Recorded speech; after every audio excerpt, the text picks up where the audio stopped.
Марлен, спасибо большое. Прежде всего, позвольте поблагодарить Марлен и программу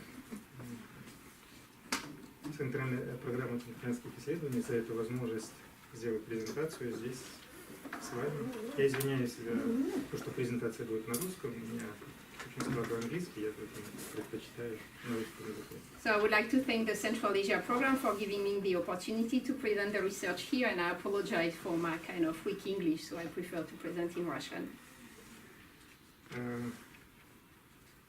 CAPG, Central Asia Policy Group, она была создана 3 года назад, и основная цель была создать, объединить исследователей стран региона, по 2 человека из каждого, из Узбекистана, Таджикистана, Кыргызстана и Казахстана. Смысл создания этой группы был в том, чтобы какие-то общие совместные исследования сделать и разные точки зрения, разные дискуссии с разными даже концептуальными подходами исследователей. И выбор тем в рамках этой группы был как раз-таки консенсусным, обусловленный теми или иными вопросами, которые стояли перед нашими обществами. So we created the Central Asia Policy Groups, as Marlene told you. It's 2 people, 2 scholars per country, so 2 from Kazakhstan, Uzbekistan, Kyrgyzstan and Tajikistan, no one from Turkmenistan. No Turkmen for the moment, and so the group is meeting regularly in a very informal way, and they select the kind of topic they would like to see discussed collectively, and so the political party was the first and Islam is the second one. Выбор темы, он очевиден, потому что фактор ислама, он является нарастающим, все более важным для центральноазиатских обществ, и это обусловлено целым рядом факторов, которые я постараюсь изложить в своем выступлении. And so we selected the topic of Islam because, of course, it's becoming the kind of growing issue for Central Asian societies, changing a lot at different levels in each of the countries of the region, and I will be presenting these different elements here now. Эта фотография, она очень показательна, репрезентативна, на мой взгляд. Это 2017 год, весна, город Ош, юг Кыргызстана, ферганская часть, кыргызская часть Ферганской долины. Это вот пятничный джума-намаз коллективный. So the picture, the photo you can see is very representative of what is becoming Islam in some of the countries of the region. So it's a picture took after the Friday prayer in Osh, in the southern part of Kyrgyzstan, in the Fergana Valley part of Kyrgyzstan. На заднем плане как раз можно увидеть бюст, памятник Владимиру Ленину. And so Lenin is still there in the background, the statues of Lenin. В том числе этническое разнообразие вот, по одежде внешнем, это в основном этнические киргизы, очень много узбеков, потому что город Ош, где почти половина населения составляет этнические узбеки. And you can see from the clothes and the style that it's a very multinational crowd. It's mostly kind of half Uzbek, half Kyrgyz, because that's the ethnic representation of Osh city.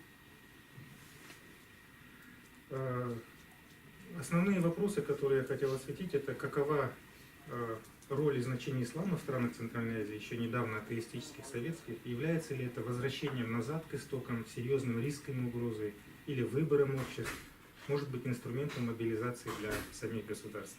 And so the main issue we are discussing in the report are the role and the significance of Islam in the post-Soviet Central Asian state, the issue of knowing if it's a return to Islam or something new to be created, if there are any risk, or if it's a choice made by the society to kind of bring Islam more into the public space, and which kind of and can Islam be instrumentalized for any kind of social mobilization? Динамика изменений настолько высока, а сам предмет многогранен, что полностью проанализировать этот процесс будет довольно сложно.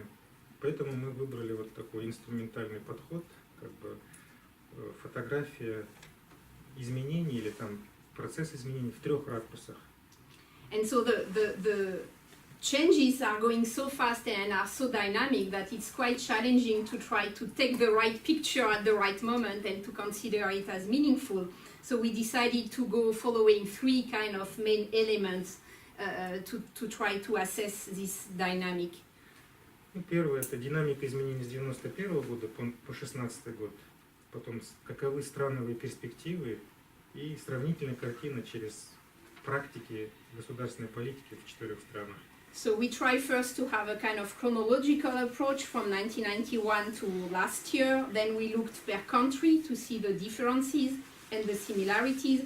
And then we try to kind of compare the way each state is negotiating its relationship with Islam. Ну, прежде всего, это законы, которые регулируют религиозную сферу. Ну, к сожалению, маленькие, да, очень So маленькие. it's not very visible, but you can see we looked at, we try to really capture the different legal systems existing about religion in each of the 4 countries we are discussing.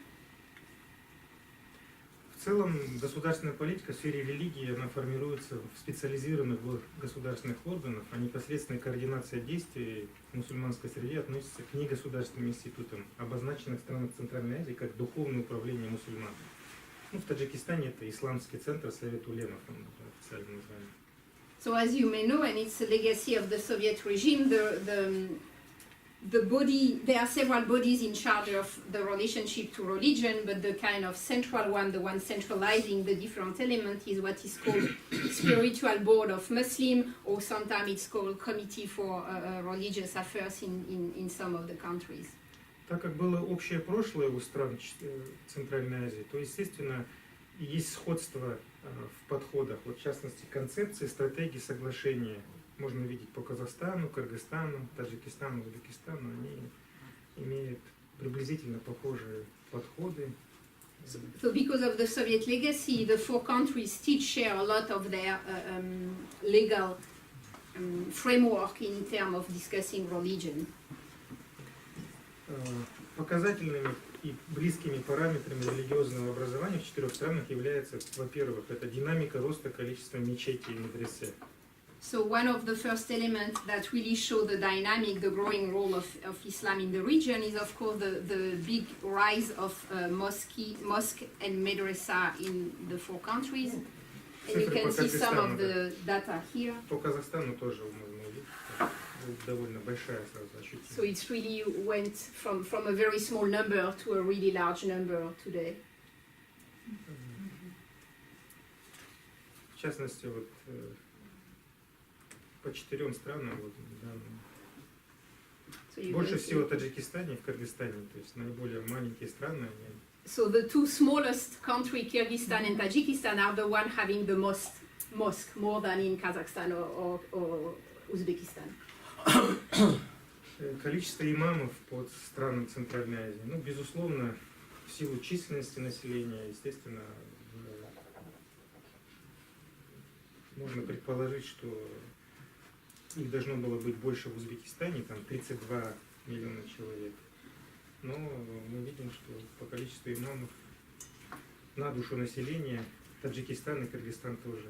And here too, if we look at the number of imams per country, we can see that it's in fact proportionally to the number of inhabitants, it's Kyrgyzstan and Tajikistan who are still first, while statistically it would be Uzbekistan, of course, because it represents half of the population of the whole of Central Asia. But if we calculate the number of imams per inhabitant, then Uzbekistan doesn't have so many, and Kyrgyzstan and Tajikistan have largely more. Ну, например, вот если говорим в Таджикистане на 2210 человек один имам, а в Узбекистане один имам на 7824 человека в среднем. То есть... So you can see, for example, it's about 1 imam for 2,000 something people in Kyrgyzstan and Tajikistan, while it's 1 imam for more than 7,000 people in Uzbekistan. Which already gives you an idea of the way the state is managing the role of Islam in each country. Исламские учебные учреждения, то есть, ну, самое такое впечатляющее количество, но в Кыргызстане 112, включая институты исламские и медресе действующие. And here also it's very kind of striking number if you look at Islamic educational institution, because Kyrgyzstan, which is really the smallest country with the smallest population, is the one having the most educational institution, 112. Всего одно в Таджикистане и 11 в Узбекистане. Но это 2 страны, где процент практикующих мусульман наиболее высок. While регионе. paradoxically only 1 in Tajikistan and 11 in Uzbekistan, where in fact sociologically that's where the majority of the population is practicing Islam at an everyday level, but not in terms of educational institution because they are much more centralized, while Kyrgyzstan is much more decentralized and having a private sector in education. Таблица показывает как раз как So here количество also you учебных can заведений. see the number of Islamic institutions per share of the population.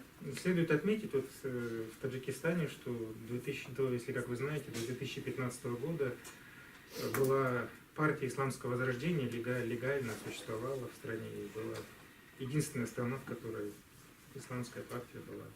And the fact that in Tajikistan the Islamic Rebirth Party was forbidden in 2015 by the Tajik authorities, and the fact that there is only one institutional educational institution for Islam just give you an idea on how the state is trying to control everything related to religion.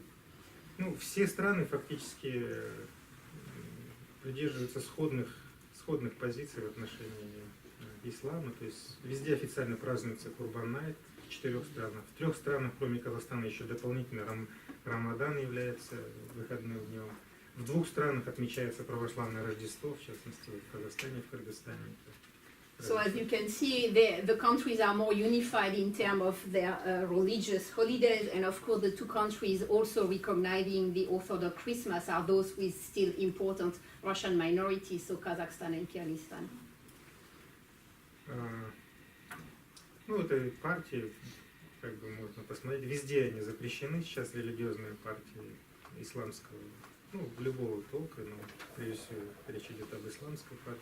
So all the religious parties are forbidden by constitutional law, and Tajikistan was the only one until 2015, so now the 5 countries are officially forbidding religious parties. Ну и, наверное, один из самых важных таких аспектов в отношениях государства и религии, государства и ислама, это вот секуритизация ислама в регионе.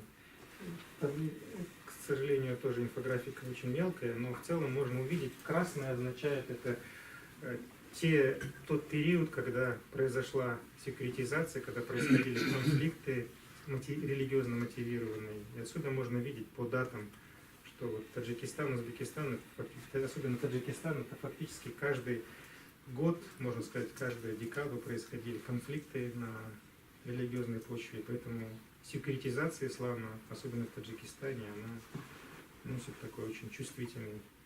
So when we look at the securitization law, the securitization of Islam law that each country passed, you can see that there have been numerous, but what is really interesting is to look at the red dots that kind of tell you more or less at what time in the last 25 years each country decided to pass these laws of securitization. You can see from Uzbekistan that it was mostly in the 90s, very early, and then less after because the laws were already there. Kazakhstan has been quite late in passing this kind of laws, only in the 2010s. Kyrgyzstan has been mostly at the end of the 90s, early 2000, and of course Tajikistan is the only country where almost every year the authorities consider they have to pass some new laws to securitize Islam because that's where it's the most active politically, or where there have been the most kind of incident that the state would have labeled as Islamist. Как раз вот эти все даты показывают даты, когда точки такого переломного момента, когда были террористические акты, либо вторжение боевиков. По Кыргызстану мы видим, это 99-й год, Баткенские события, 2000 год. Узбекистан это с 91 по 95, потом теракты 99-го года. Казахстан это относительно позднее столкнулся с этим вызовом. Это 2011 и 2012 год, и еще 2016 год фактически. Но мы не стали упоминать, потому что вот эти 5 терактов, ну точнее 5 не терактов, а 5 событий 2011 года в Казахстане, они стали переломными для того, чтобы изменить отношение государства к исламу.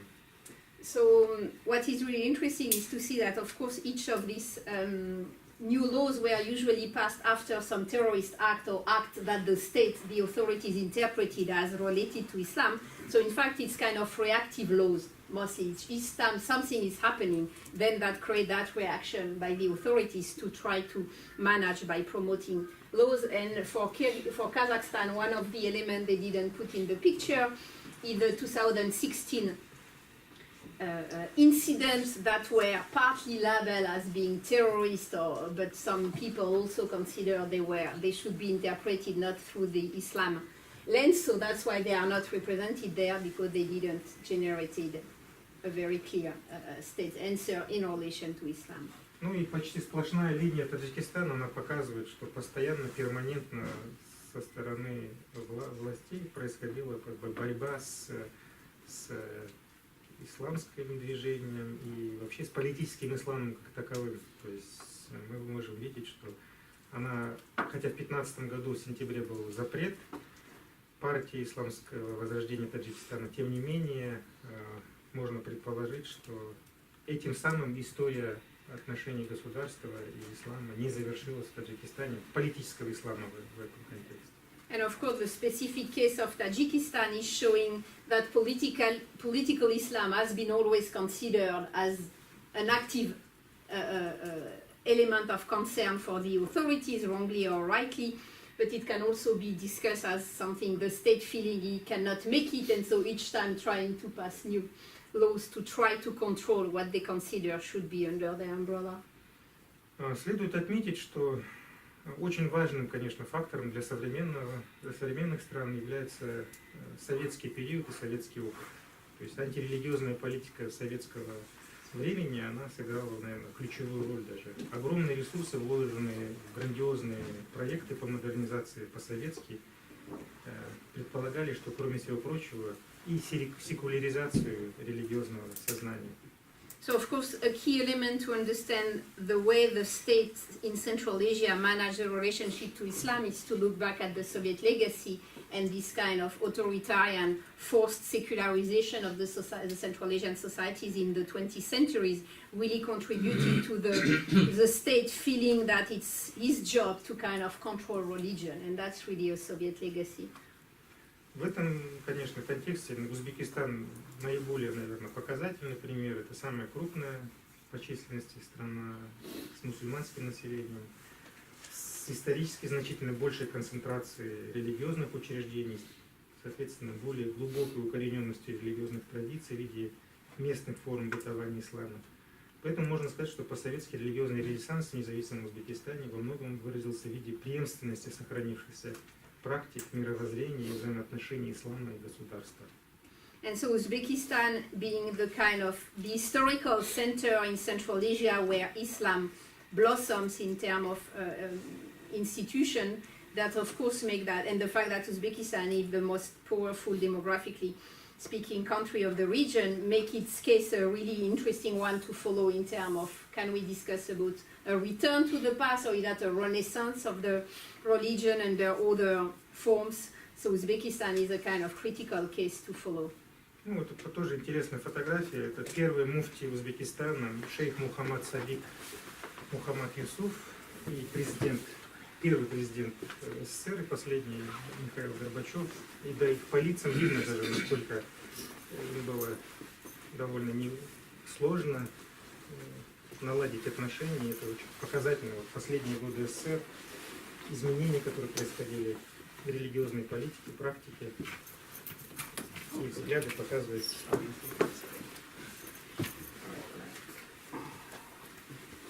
So the picture, no, that's fine, don't worry. It's our system. We are just waiting for the new cable to arrive. So the picture was showing you Gorbachev and one of the most important and representative figure of Uzbek Islam, Muhammad Sadiq Muhammad Yusuf, who died like 2 years ago? Yeah. 2 years ago, yeah. Really to show how much it's really at the collapse of the Soviet Union when Gorbachev decided to kind of rehabilitate religion, both Orthodoxy and Islam, in the Soviet Union, that really this kind of restructuring of Uzbek Islam took place.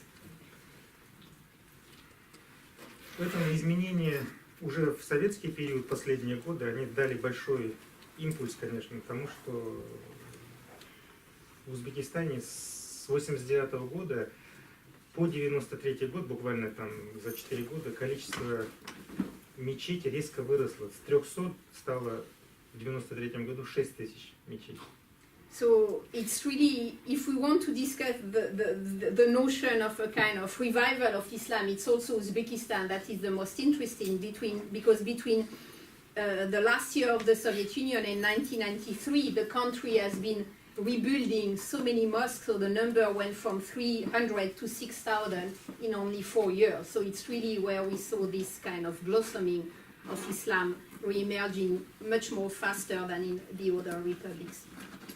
Но при этом следует отметить, что отношение уже постсоветского государства резко изменилось после известных событий, там 92-93 годов. И многие мечети уже в 99 году, после теракта февраля 99 года, не прошли регистрацию. Фактически и были закрыты. И сейчас функционирует 2450 мечетей официально, то есть настоящих период. And it's only after the event of 1992-1993 that the Uzbek authorities became kind of afraid of what was happening in the country and decided to close many mosques. And so even today the number of recognized mosques is 2,400. So even today, 25 years after the Uzbekistan independence, the number of authorized mosques is still smaller than what it was in 1993. So they're really kind of trying to keep it down and under control. Естественно,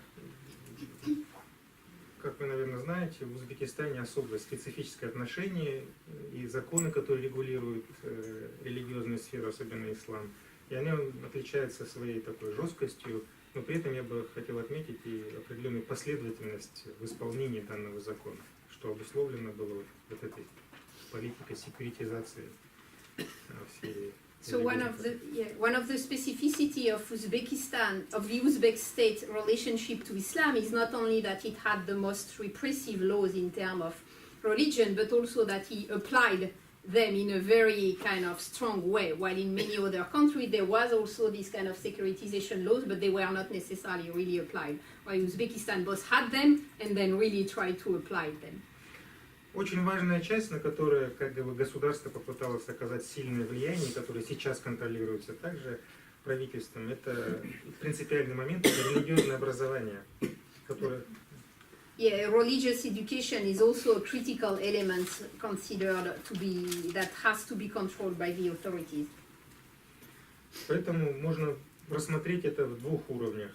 Первое – это подготовка религиозных служителей, предоставление религиозных знаний гражданам в общеобразовательных целях. Это вот медресе, как было в таблице указано. И во-вторых, речь идет о религиозном образовании в основном для религиозных. И второе – это уровень для религиозных организаций. То есть это священнослужители, это имамы и так далее, муллы. Для этого религиозные организации имеют право учреждать религиозные и духовные учебные заведения, но с соблюдением ряда жестких требований. Государство это обусловило рядом своих условий.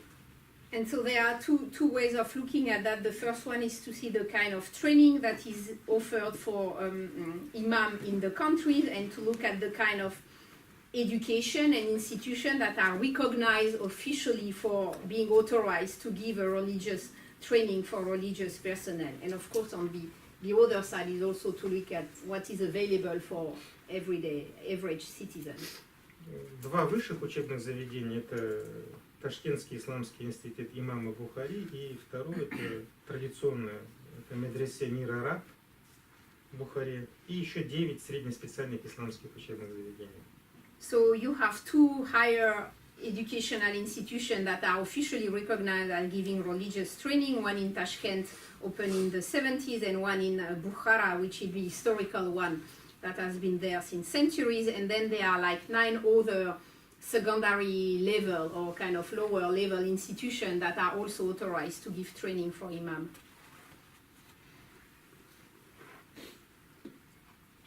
В принципе, государство всегда настороженно относилось, и даже где-то с опаской вообще к функционированию учебных заведений, поэтому они очень строго регламентированы были в Узбекистане, как вы видите, в отличие от Кыргызстана, там всего ограничено 11 учебных заведений, и не было роста вообще за постсоветский период. Наоборот, количество сокращалось. В 90-х годах были неформальные медресе, мектебы и так далее.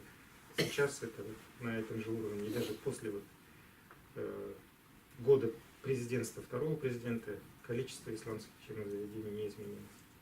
And so for Uzbekistan, it's really, we see the same trend as we saw for the mosque, that there was more informal Islamic institution existing in the early 90s, and they got closed. And so now we are at this very low number of Islamic educational institutions, 11 for this country of 31 million people. So it's very small. And even now with the new president in Uzbekistan, it doesn't seem to be changing, or at least on that aspect, the state doesn't seem ready to suddenly kind of reopen more Islamic institutions. Ну, первому президенту Узбекистана Исламу Каримову принадлежит известное выражение: в наше время идеологические полигоны сильнее ядерных полигонов. Он утверждал, что военные, экономические и политические угрозы можно легко заметить и предотвратить, однако гораздо труднее вовремя выявить идеологические угрозы и их воздействия.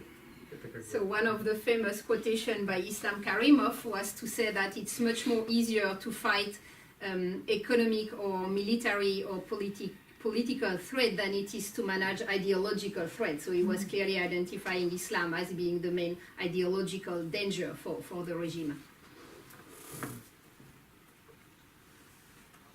Ну, следует отметить, что эти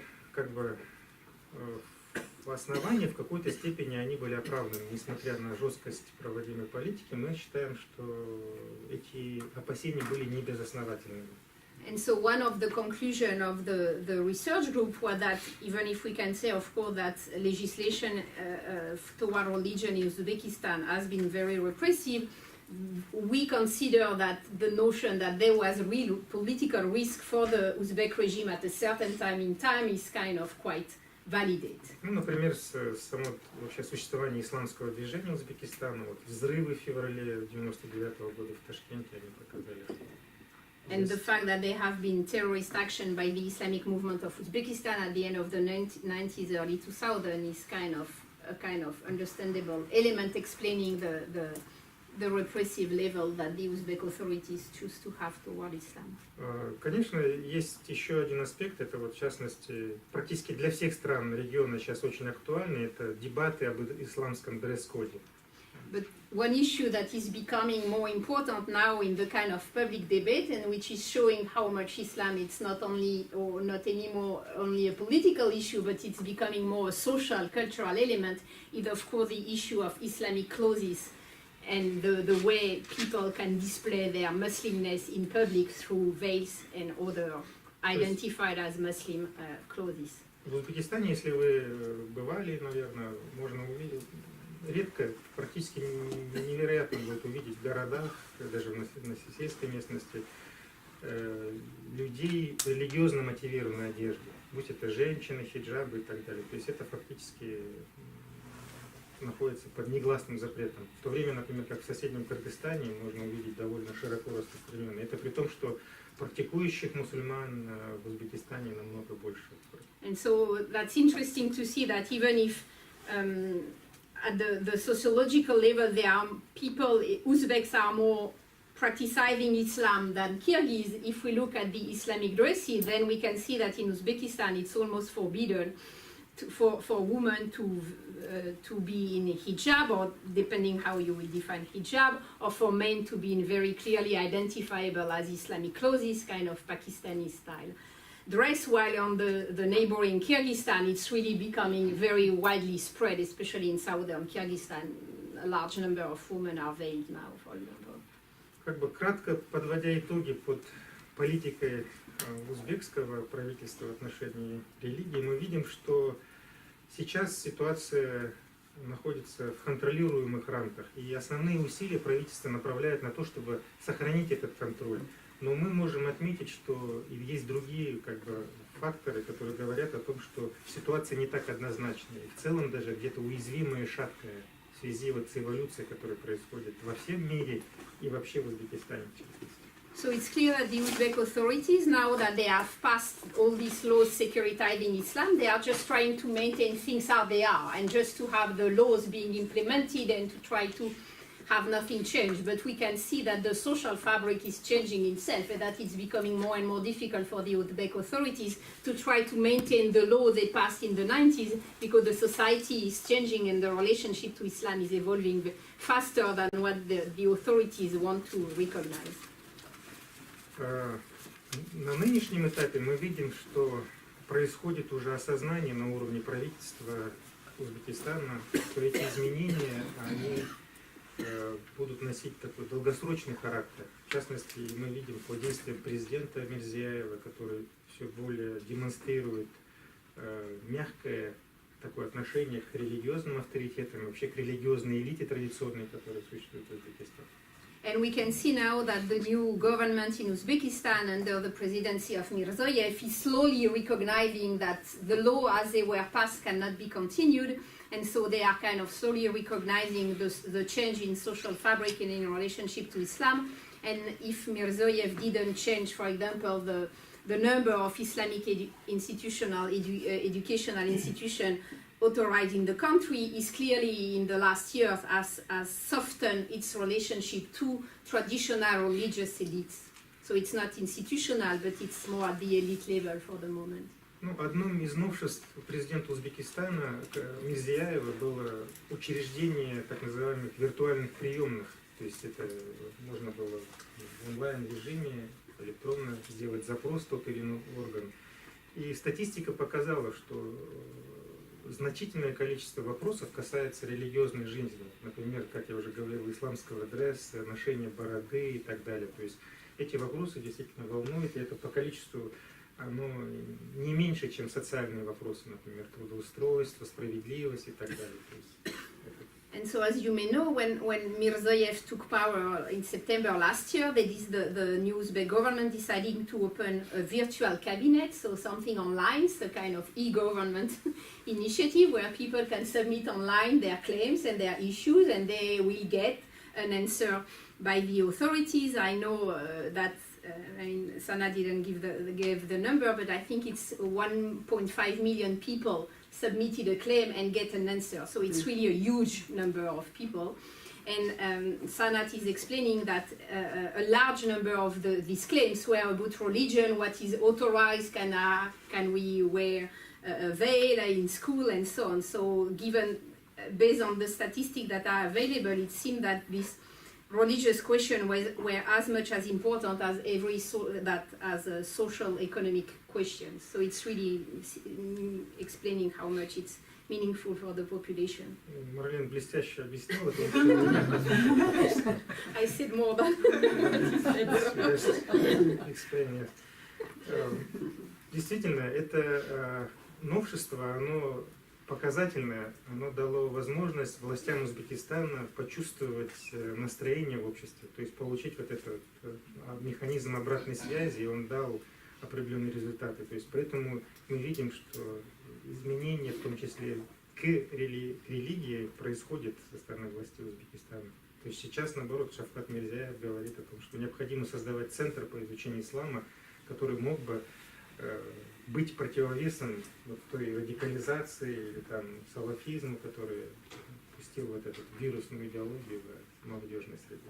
And so it seems clear that the Uzbek government used this virtual cabinet to kind of get feedback from the population and assess what was really becoming sensitive. And now that they realize that Islam is really a critical question, Mirziyoyev has been recently declaring that it would be good to create a center for the study of Islam that would kind of promote the right version of Islam and trying to fight against radicalization. So they are understanding that they cannot fight against it only through repression, that they also need to develop their own version and narrative of it. Эта фотография. And you could see on the graph that the number of people authorized to go to Hajj for the pilgrim has been really growing in 2016 and 17, which is really a sign on the fact how the authorities are changing their perception of Islam. Это фотография похорон шейха Мухаммад Садык и Мухаммад Юсуф, о котором мы говорили, в марте 2015 года. Она показательна тем, что на похороны приехало свыше 200 тысяч человек и из Ташкента, и со всего Узбекистана. То есть это показатель авторитета этого шейха. So when the famous sheikh that was so important in the history of Soviet Uzbek Islam, Mohammed Yusuf, died in 2015, you can see this kind of picture of the funeral. There were more than 200,000 people who attended it. So it's really a sign of something the authority cannot deny. Следует напомнить, что это были похороны в период первого президента Узбекистана Ислама Каримова. И это, естественно, было вообще беспрецедентным для постсоветского Узбекистана, когда такое огромное количество людей собралось вне формальных рамок, вне формальных усилий для того, чтобы почтить память ушедшего религиозного авторитета. And it was the first time since Uzbekistan got its independence that so many people informally decided to kind of attend something identified as a religious funeral. And it's really showing how even under Islam Karimov, people were ready to go for when they considered it was really an important event to commemorate. И она была показательна, наверное, для властей Узбекистана. Несмотря на огромные усилия, которые предлагались для контроля, все равно видно, что люди и их внутренняя жизнь, она все равно остается. And probably it's also influence. It was a surprise for the Uzbek authorities, and they had to realize even in 2015, when Islam Karimov was still there, that they couldn't go against Islam and what was happening in the country, that they would have to accommodate with it in one way or another. Поэтому, наверное, в том числе вот показательна и другая вот фотография. Это 7 октября 2016 года открытие мечети имени первого президента, то есть она вот называется Саната, мечети имени первого президента. And so one of these kind of sign of changing attitude toward religion is this kind of paradoxical opening of a mosque under the name, made in the name of Islam Karimov, knowing how much he was afraid and repressive of religion, that he had his own mosque now. И это тоже можно объяснить, понять, потому что фактически речь идет о борьбе уже за влияние на исламскую уму Узбекистана. Естественно, для нынешних властей очень важно будет сделать вот этот мост, соединяющий властную элиту, по сути светскую, с религиозным большинством внутри страны. And so now what we see emerging, it's no more a pattern of just trying to repress or securitize Islam, but to struggle to control Islam in the sense of to provide the narrative that would allow the secular elite in power to kind of stay connected with the society and with the religious elites. Ну, говоря о Казахстане, вот в следующей стране, крупной в Центральной Азии, следует сразу отметить, что изначально как таковой исламской альтернативы в выборе пути развития у Казахстана не было.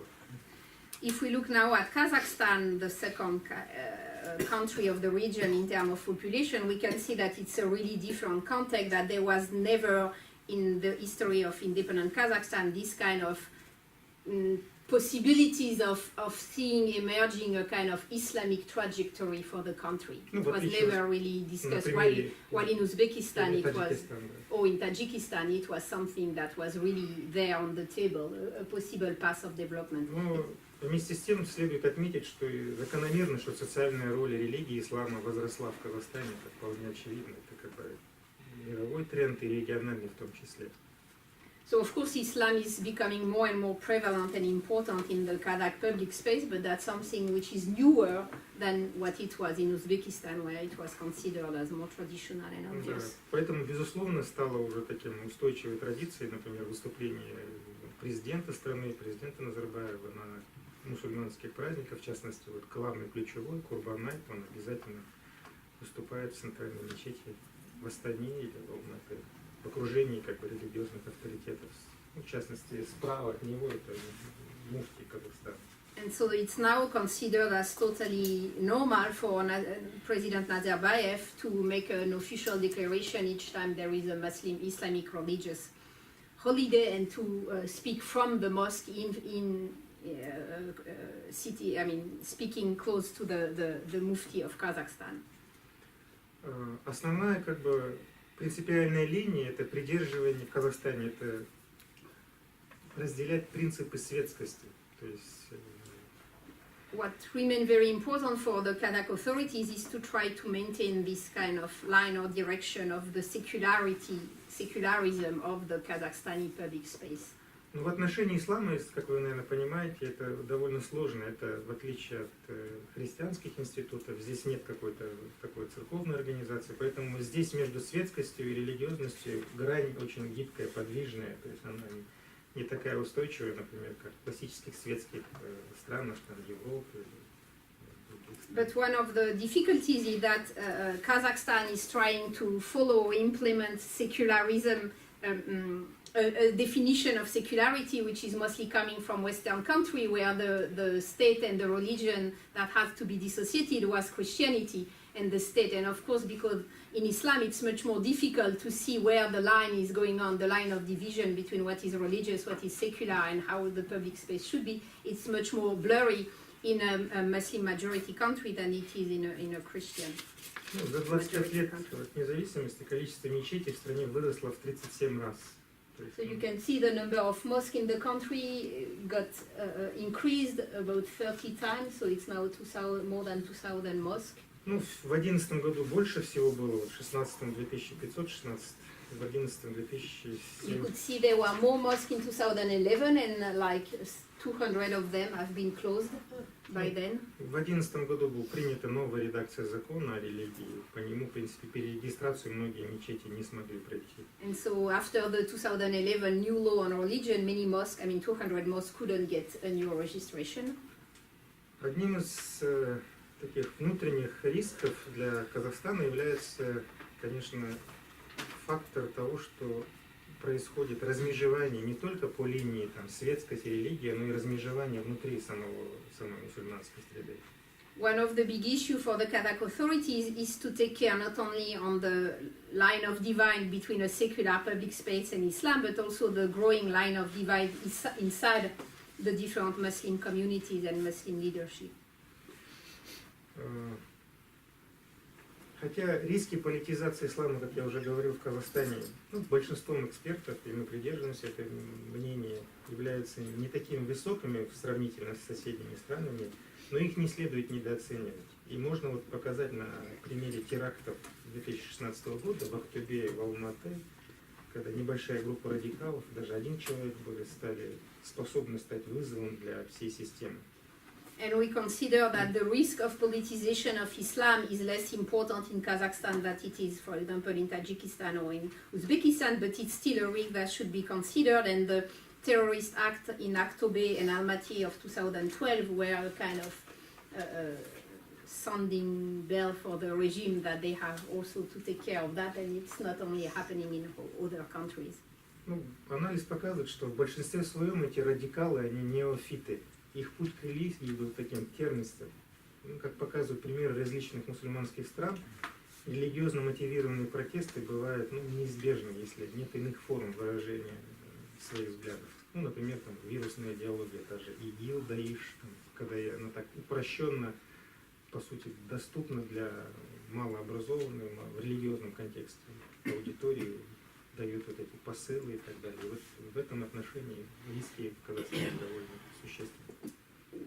The risk which seems to be the main one in relation to Islamism in Kazakhstan is the fact that, as in many Western societies, radicalism or radical ideology seems to be mostly targeting people who have in fact no religious education. So it's not the people who have been raised in traditional Islam, it's on the contrary, people who have never been Muslim before and who have very low theological level, who get radicalized by the ongoing, Islamic State or other kind of groups. And so Kazakhstan is in the same line as many Western countries for that. По данным на 2016 год у нас в Казахстане было около 400 человек в местах заключения, в тюрьмах за участие в террористической экстремистской деятельности.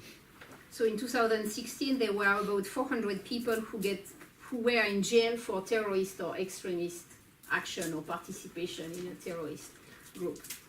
Один из главных вопросов повестки дня — это дебаты, которые не прекращаются до сих пор. Это вопрос о запрете вообще идеологии салафизма в Казахстане. Эти дебаты идут постоянно, перманентно, особенно усилились после терактов прошлого года. And one of the big debates is to know what is the status of Salafism as an ideology in the country. Should it be considered as should it be forbidden as a kind of radical ideology, or should it be allowed if it's a Salafism without action, not linked to terrorist action? So it's a kind of ongoing debates about the freedom of speech in terms of religious religious ideologies in the country. Да, сложно проследить точное количество последователей салафизма, но, например, Духовное управление мусульман Казахстана, Думка, она дает такую цифру, около 16-17 тысяч человек, они придерживаются идеологии салафизма в Казахстане. So it's very difficult, of course, to know how many people would identify themselves as Salafi in Kazakhstan, but the spiritual board is giving this number of between 16,000-17,000 people clearly identified as belonging to a Salafi group and a Salafi ideology. But that's very kind of blurry, of course. В конечном итоге, с прошлого года, когда были приняты концептуальные изменения некоторых законов, государство все-таки приняло более такой осторожный и адресный, мне кажется, и более в долгосрочной перспективе, более продуктивный подход, когда государственные органы будут пресекать распространение салафизма, но не путем вообще законодательного запрета, а действуя адресно, например, веб-сайты, страницы и так далее, потому что как таковое идеология, это не организация, ее сложно будет определить, классифицировать и так далее. Поэтому мы не пошли пока по пути Таджикистана и Узбекистана в плане такого законодательного запрета салафизма. Идет борьба в основном на уровне, как скажем, прокси войны, где в интернете и так далее. So the new law that have been passed last year in Kazakhstan show that the authorities decided to try to focus on fighting ideologically against Salafism and radicalism by creating new websites, by looking at what is going on online, because they realize that you cannot, fighting against an ideology is not the same thing as fighting against organization, so it's kind of two different levels of activities, and the new direction seems to be trying to fight at the ideological level. Как и в других странах Центральной Азии, естественно, основным партнером государства в исламской сфере выступает Духовное управление мусульман Казахстана, напишите Узбекистана, Кыргызстана, то есть они однотипны фактически. So in Kazakhstan, as in the other country of the region, when the authorities are looking for partners in the fight against radical Islam, they usually work with the spiritual board. So the secular political authorities and the spiritual board are kind of sharing the same will to fight against radical groups. Но при этом есть, конечно, риски того, что как бы ислам в этом контексте духовных управлений, он будет огосударствляться, как это говорили вот наши исламоведы. То есть риски из того, что фактически он может потерять тогда авторитет в исламской среде, если будет. But one of the risks of this cooperation is for the spiritual board to kind of become seen by the Muslim communities as just a kind of state organ, not being independent from the political authorities, and therefore they could progressively lose their religious legitimacy if they are seen too much as kind of just being a partner of the state, or almost being under the political authorities' umbrella without any autonomy. Ну, например, вот часто используется в Казахстане в официальном контексте такой термин, как традиционный ислам, с положительными коннотациями, а нетрадиционный, ну, как бы с отрицательными. И здесь есть как бы риск того, что многими даже исследователями не принимается, ну, что такое традиционный или нетрадиционный, то есть до сих пор нет точного определения. Поэтому. Another big issue is that the authorities, both the secular authorities and the religious authorities, are trying to dissociate what they call the traditional Islam, meaning the good Islam, from the non-traditional, meaning the bad Islam. But it's a dissociation that exists in the political sphere, but that is not really relevant for scholars working on Islam, and that also doesn't necessarily make sense for Muslims themselves. So by using this kind of binary terminology, the authorities are also kind of taking risk of and making the notion of Islam empty of a real content. Например, на одном дебатах мы участвовали, я слышал, вот, например, салафиты, они говорят, ну, когда-то ислам был, который проник в Казахстан, он тоже был новацией, он не был традиционен, это была новация, пришло. Поэтому все меняется, мы тоже принесли инновацию, это тоже, можно сказать, со временем станет, может, традицией. Поэтому такая аргументация вот очень сложная в дискуссиях, особенно с идейными, такими убежденными. So, for example, in some of the discussion where Sanat was participating, there was some Salafi people who were explaining that the notion of traditional Islam doesn't make sense because when Islam arrived in the region, it was not traditional. It was an innovative religion, and so therefore Salafi themselves can consider that they are now bringing new innovation to Islam and that Islam is not something static, it's something evolving, and therefore the notion that the authorities are trying to push forward is kind of meaningless. У нас в прошлом году было создано Министерство по делам религии и гражданского общества. Это как реакция, в том числе, на вот, теракты, на политизацию ислама, рост вообще исламского фактора. Но есть как бы и вызов с этим связан тем, что ответ государства зачастую он бывает как основывается на такой неосоветской, я бы сказал, практике контроля государства над религиозной сфере. И здесь вот эта эффективность, она зачастую бывает очень такая низкая в этом контексте.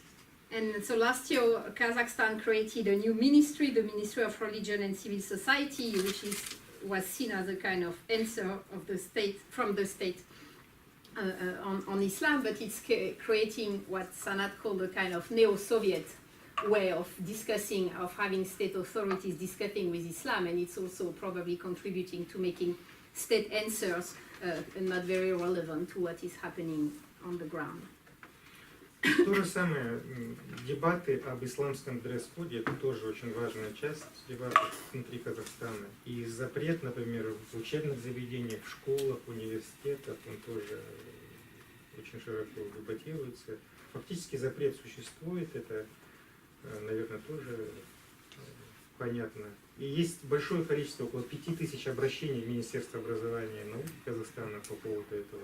То есть, особенно на западе Казахстана, где часто вот детей, молодых девочек, прежде всего это касается женской одежды, в основном только же вопрос о дрессе исламском в государственных учебных заведениях, это только в отношении девочек, женщин, потому что в отношении мужчин такой регламентации нет, то есть борода или короткий штаны.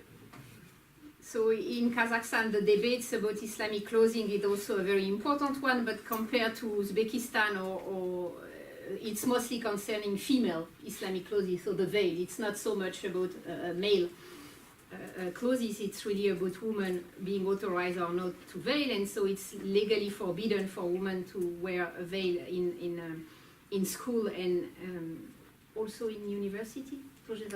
Yeah, so both in school and in universities.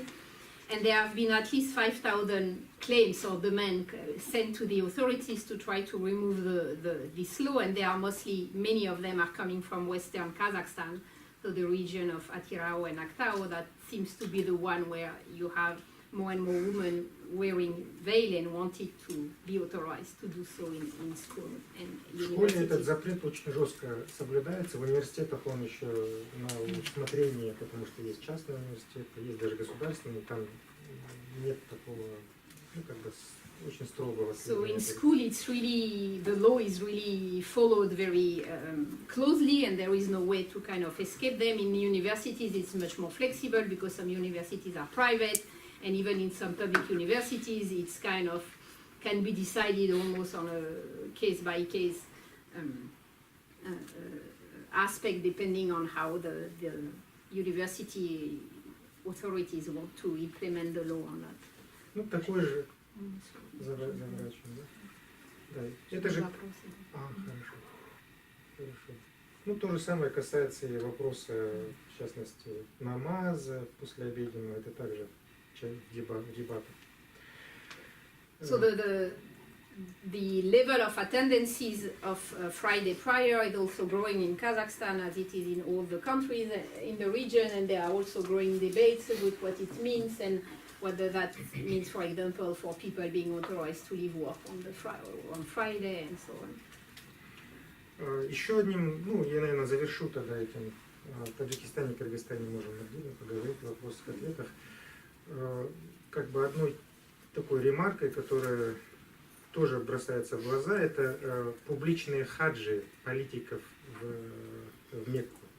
То есть, если мы говорим о 90-х годах, то этих как бы не особо афишировались хаджи политиков в Мекку в 90-х годах. Но уже после 2010-х годов мы видим, что эти хаджи, посещения, например, там, малый хадж, умра или большой, они стали широко освещаться, особенно политических деятелей, президентов страны. Это тоже показатель, наверное, изменения уже. And so one of the interesting sign of changing social fabric and relationship of political authorities toward Islam is that while in the 90s very few politicians from Central Asia, public figure, were showing that they were going to do the Hajj, or if they were doing it, they were not really making it very public. Since 2010, it has become very fashionable for state leaders and politicians to not only do the Hajj, the big one or the small one, but also to display it very visibly, meaning that they know they will get some kind of positive legitimacy from showing their Muslimness.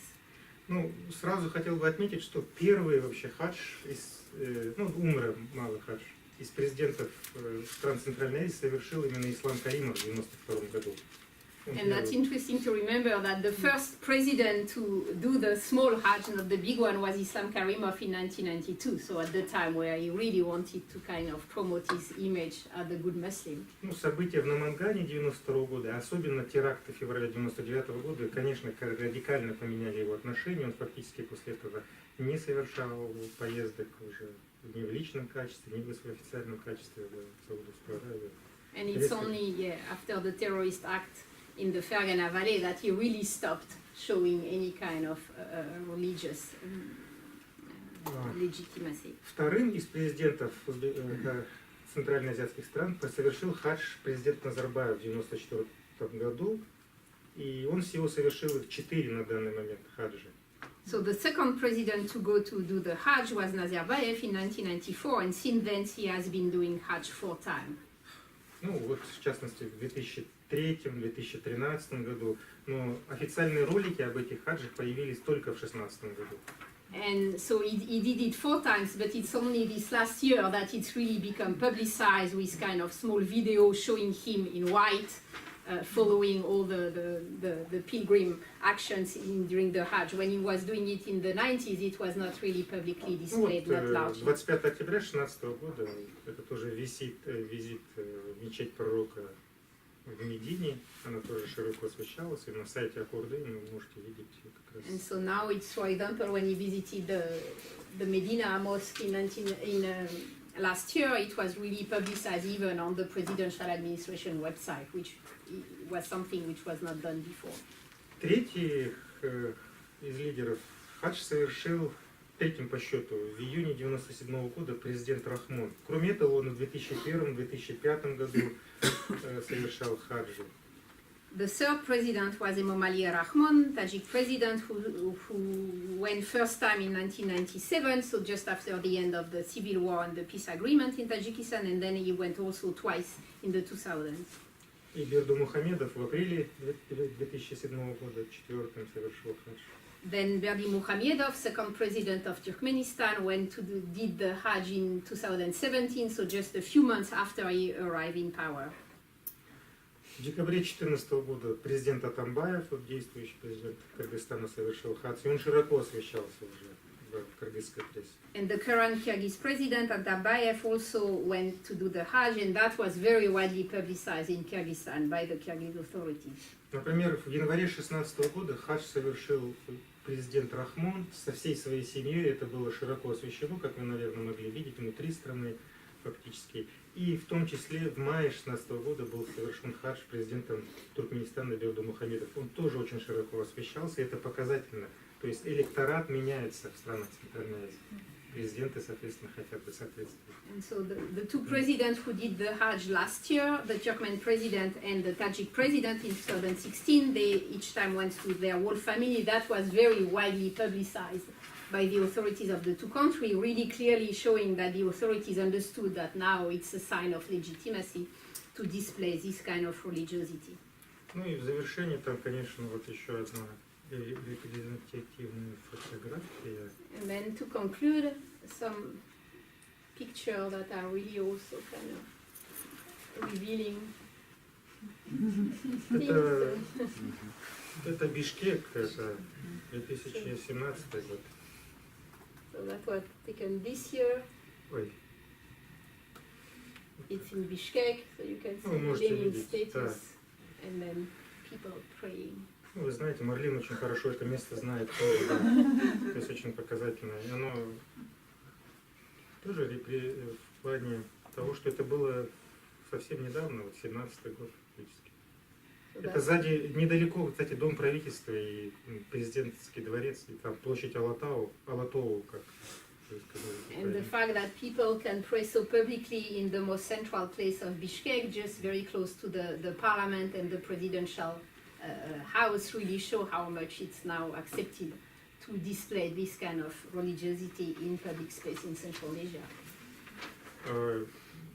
Выборы последние президентские в Кыргызстане, они тоже показательны. Вот, в частности, на этой фотографии вы можете видеть уходящего президента, он в середине, Атамбаев. И вот крайне справа это избранный президент Жээнбеков, Сооронбай Жээнбеков, он как раз во главе группы лидеров, в том числе вот Чубак Аже, это религиозный муфтий Кыргызстана, который официально поддержал даже этого кандидата. То есть религиозная поддержка сыграла очень важную роль. Ну, пусть не определяющую, возможно, но все-таки очень важную роль в победе. And so the last presidential election in Kyrgyzstan 3 weeks ago really clearly showed that the role of religion, so that's the current president Atambayev and the new one which just got elected, Jeenbekov, being together with the religious leaders and the spiritual board of Kyrgyzstan called to vote for Jeenbekov, and it seems very clearly from the data we have that the religious support has been really playing a role in favor of the newly elected president. So it's really becoming part of the electorate now to display religiosity. I mean, Islam become part of the electorate. Очень показательно в плане того, что в Кыргызстане тоже запрещено религиозная пропаганда и вмешательство как государства в дела религии, религиозных авторитетов в государственную сферу.